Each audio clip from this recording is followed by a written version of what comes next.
ताज्या बातम्यांसाठी महान करेला सबस्क्राइब करा आणि बेल आयकॉनला क्लिक करा।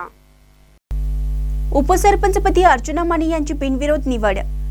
भेंडवडे ग्रामपंचायत तालुका हातकणंगले जिल्हा कोल्हापूर येथे उपसरपंच पदाची निवड शांत सुरळीत वातावरणात पार पडली।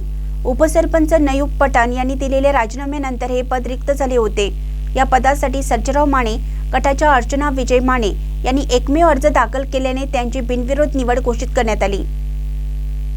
निवड प्रक्रियेदरम्यान लोकनियुक्त सरपंच स्नेहल अभिजित माने यांनी विशेष निवड सभा अध्यक्षस्थानी उपस्थित होत्या, तर निवडणूक निर्णय अधिकारी ग्रामसेवक दत्तात्रय देवकाते यांनी कामकाज पार पाडले। कार्यक्रमात मावळते उपसरपंच नयूब पठाण यांचा सत्कार माजी उपसरपंच हनुमंत पवार यांच्या हस्ते करण्यात आला। तसेच नवनियुक्त उपसरपंच अर्चना माने यांचा सत्कार सरपंच स्नेहल माने यांच्या हस्ते करण्यात आला। यावेळी गटनेते अभिजित माने, विजय माने, ग्रामपंचायत सदस्य हनुमंत पाटील, रोहन कांबळे, हौसाबाई पाटील, उमा वासुदेव, सुप्रिया नरुटे, यास्मिन पेंढारी, शिवाजीराव माने, शशिकांत माने, अनिकेत माने, तुषार माने, प्रफुल्ल माने, माजी सरपंच बाळासाहेब पाटील, शिवाजी तुपारे, बबन नरुटे, अण्णासो रोकडे, ग्रामपंचायत लिपिक अर्जुन पाटील, शिपाई उदय कांबळे आदी ग्रामस्थ व कार्यकर्ते उपस्थित होते। महान न्यूजसाठी संदीप रोकडे, भेंडवडे।